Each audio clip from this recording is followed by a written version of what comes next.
The caterpillar and Alice looked at each other for some time in silence. At last, the caterpillar took the hookah out of its mouth and addressed her in a languid, sleepy voice. Who are you? This was not an encouraging opening for a conversation. I hardly know, sir. Just at present. At least I know who I was when I got up this morning, but I think I must have been changed several times since then. What do you mean by that? Explain yourself. I can't explain myself, I'm afraid, sir, because I'm not myself, you see. I don't see. I'm afraid I can't put it more clearly, for I can't understand it myself to begin with. And being so many different sizes in a day is very confusing. It isn't.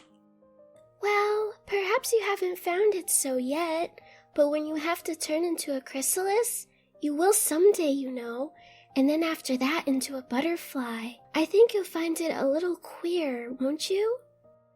Not a bit. Well, perhaps your feelings may be different. All I know is, it would feel very queer to me. You... Who are you? Which brought them back again to the beginning of the conversation. Alice felt a little irritated at the caterpillar's making such very short remarks, and she drew herself up and said very gravely, I think you ought to tell me who you are first. Why? Here was another puzzling question, and as Alice could not think of any good reason, and as the caterpillar seemed to be in a very unpleasant state of mind, she turned away. Come back. I've something important to say.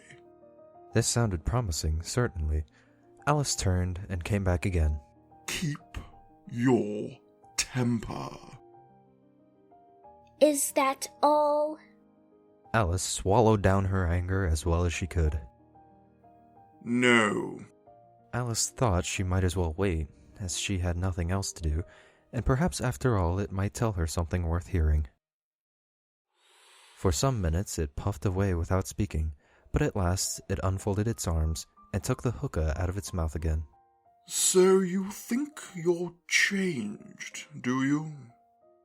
I'm afraid I am, sir. I can't remember things as I used, and I don't keep the same size for 10 minutes together. Can't remember what things? Well, I've tried to say how doth the little busy bee, but it all came different. Repeat. You are old Father William. Alice folded her hands and began. You are old, Father William, the young man said, and your hair has become very white, and yet you incessantly stand on your head. Do you think at your age it is right? In my youth, Father William replied to his son, I feared it might injure the brain, but now that I'm perfectly sure I have none, why, I do it again and again. You are old, said the youth, as I mentioned before, and have grown most uncommonly fat. Yet you turned a back somersault in at the door. Pray, what is the reason of that? In my youth, said the sage, as he shook his grey locks, I kept on my limbs very supple. By the use of this ointment, 1 shilling the box, allow me to sell you a couple? You are old, said the youth, and your jaws are too weak for anything tougher than suet. Yet you finish the goose with the bones and the beak. Pray, how did you manage to do it? In my youth, said his father, I took to the law, and argued each case with my wife, and the muscular strength which it gave to my jaw has lasted the rest of my life. You are old, said the youth. One would hardly suppose that your eye was as steady as ever. Yet you balanced an eel on the end of your nose. What made you so awfully clever? I have answered 3 questions, and that is enough, said his father. Don't give yourself airs. Do you think I can listen all day to such stuff? Be off, or I'll kick you downstairs. That is not said right. Not quite right, I'm afraid. Some of the words have got altered. It is wrong from beginning to end. And there was silence for some minutes. What size do you want to be? Oh, I'm not particular as to size, only one doesn't like changing so often, you know. I don't know. Alice said nothing. She had never been so much contradicted in all her life before, and she felt that she was losing her temper. Are you content now? Well, I should like to be a little larger, sir, if you wouldn't mind. 3 inches is such a wretched height to be.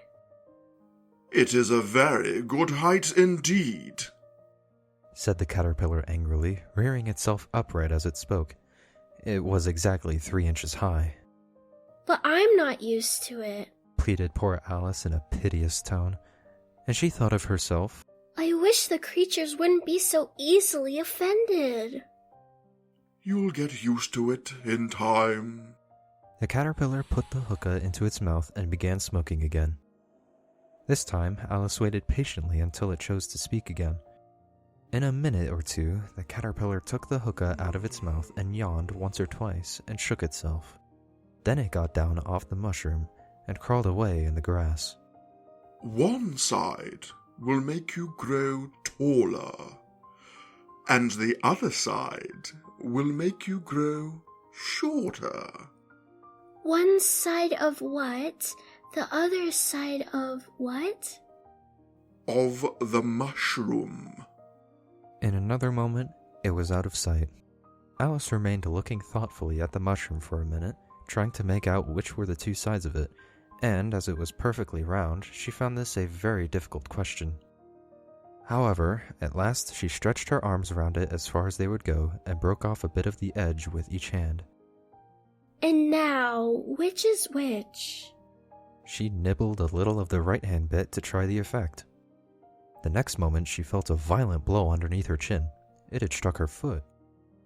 She was a good deal frightened by this very sudden change, but she felt that there was no time to be lost, as she was shrinking rapidly, so she set to work at once to eat some of the other bit. Her chin was pressed so closely against her foot that there was hardly room to open her mouth, but she did it at last and managed to swallow a morsel of the left-hand bit. Come, my head's free at last. Alice was delighted, which changed into alarm in another moment, when she found that her shoulders were nowhere to be found. All she could see, when she looked down, was an immense length of neck, which seemed to rise like a stalk out of a sea of green leaves that lay far below her. What can all that green stuff be? And where have my shoulders got to?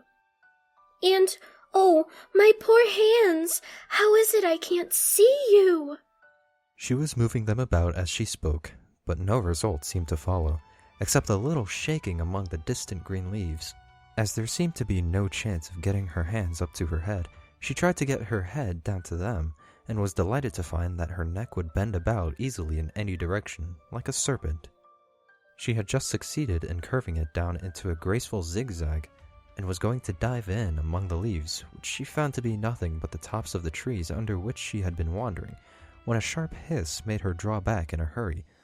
A large pigeon had flown into her face, and was beating her violently with its wings. Serpent! I'm not a serpent. Let me alone. Serpent, I say again! I've tried every way, and nothing seems to suit them. I haven't the least idea what you're talking about. I've tried the roots of trees, and I've tried banks, and I've tried hedges, but those serpents, there's no pleasing them. Alice was more and more puzzled, but she thought there was no use in saying anything more till the pigeon had finished. As if it wasn't trouble enough hatching the eggs, but I must be on the lookout for serpents, night and day? Why, I haven't had a wink of sleep these 3 weeks. I'm very sorry you've been annoyed. And just as I had taken the highest tree in the wood, and just as I was thinking I should be free of them at last, they must needs come wriggling down from the sky. Ugh! Serpents! But I'm not a serpent, I tell you. I'm a... Well, what are you? I can see you're trying to invent something. I'm a little girl. Said Alice, rather doubtfully, as she remembered the number of changes she had gone through that day. A very likely story indeed. I've seen a good many little girls in my time, but never one with such a neck as that. No, you're a serpent, and there's no use denying it. I suppose you'll be telling me next that you never tasted an egg? I have tasted eggs, certainly, but little girls eat eggs quite as much as serpents do, you know? I don't believe it. But if they do, why, then they're a kind of serpent, that's all I can say. This was such a new idea to Alice that she was quite silent for a minute or two. You're looking for eggs, I know that well enough. And what does it matter to me whether you're a little girl or a serpent? It matters a good deal to me, but I'm not looking for eggs as it happens. And if I was, I shouldn't want yours. I don't like them raw. Well, be off then. Alice crouched down among the trees as well as she could, for her neck kept getting entangled among the branches, and every now and then she had to stop and untwist it.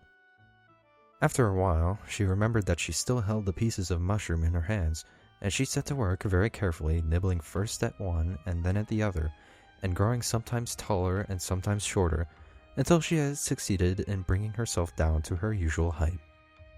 It was so long since she had been anything near the right size that it felt quite strange at first, but she got used to it in a few minutes and began talking to herself as usual. Come, there's half my plan done now. How puzzling all these changes are. I'm never sure what I'm going to be, from one minute to another. However, I've gotten back to my right size. The next thing is to get into that beautiful garden. How is that to be done, I wonder? She came suddenly upon an open place with a little house in it about 4 feet high. Whoever lives there, it'll never do to come upon them this size. Why, I should frighten them out of their wits. So she began nibbling at the right-hand bit again, and did not venture to go near the house till she had brought herself down to 9 inches high.